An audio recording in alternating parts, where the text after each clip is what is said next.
Last week I talked about burnt toast. It was a bit of a weirder look into how little things can break down a person with depression. But this week I want to hit sort of another extreme.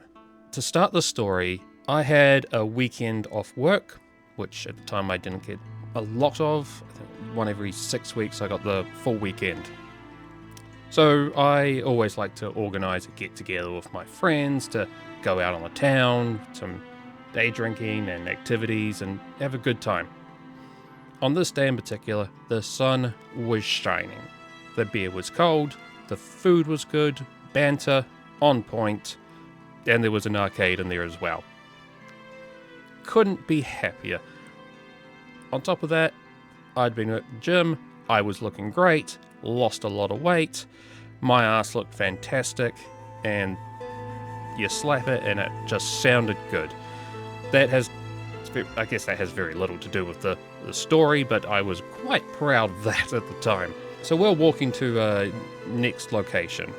I think we'd just had pizza, we were going for dinner, and we're going to the next location, and suddenly I got this intrusive thought: you should jump into traffic. It was only the once, but that sentence, it hit like a truck. My mood just hit the brakes, went from 100 to 0 in a second, and I just became completely mentally exhausted. And yes, all puns intended. And there was no reason for it to happen. And that, it scared me. Like, I've had a lot of intrusive thoughts and negative thoughts in the past. But this was extra scary at the time. Because usually, for me to think of something like that, I'd have to already be in a bad mood. In some form of a negative place. And then the thoughts sort of get on top of that and continue to make it stronger. They all work together to bring me down. But here there was nothing. I was on the top of the world, couldn't have been higher, no negative talk, no one was hurtful. The day was still young, we had pizza for dinner, we're off to the arcade at this point. Well, buzzed, on a good high, very happy. Now, luckily for me, in this scenario, I was with very good friends.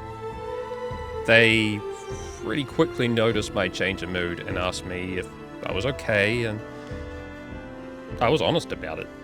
Usually, I think, as I've said before, not always honest about whether I'm okay or not, but for once I was, and I explained everything, the exact thought that went through my head.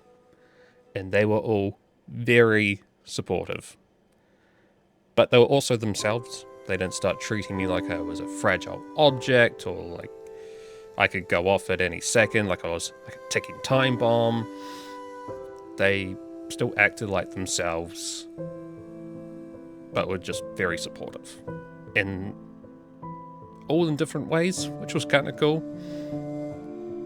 I won't go into too much detail, but thanks to that, I was able to get a bit better over some time. It did take a wee while, and I didn't get back to that 100.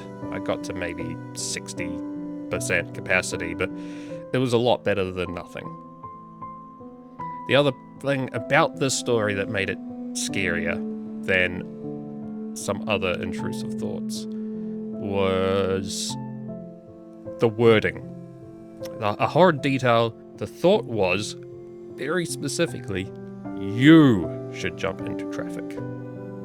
So it was the voice of my brain, my voice, was acting like a third party. Usually, it would be like, I should jump into traffic. I should do this. This time it was you.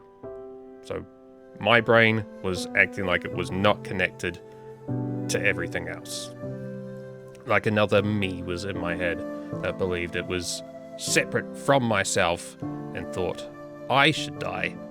And I don't know if it was, I guess it was okay with that. So to summarize, I guess the point of the matter, because the thing that really mattered to me in this wasn't the thought or how I reacted, it was how my friends reacted. So if you are in a situation like me, reach out to someone if you can. If you have people around you, even better.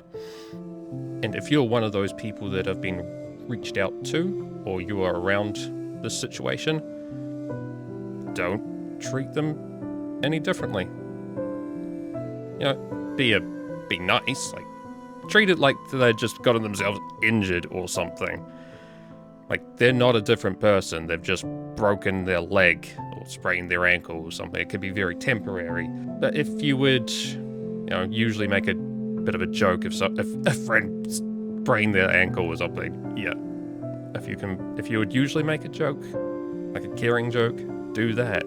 Yeah, as crazy as this one was and how hard it hit me out of nowhere, like a sneak attack,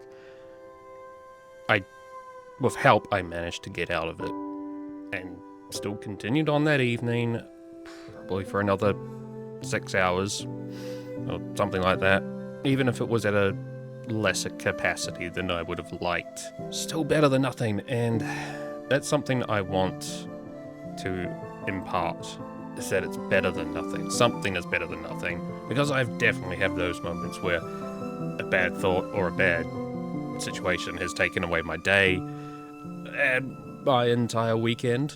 I've had that recently. So anyway, that is all for today. I will hopefully catch you again next week, and just remember, you're not alone.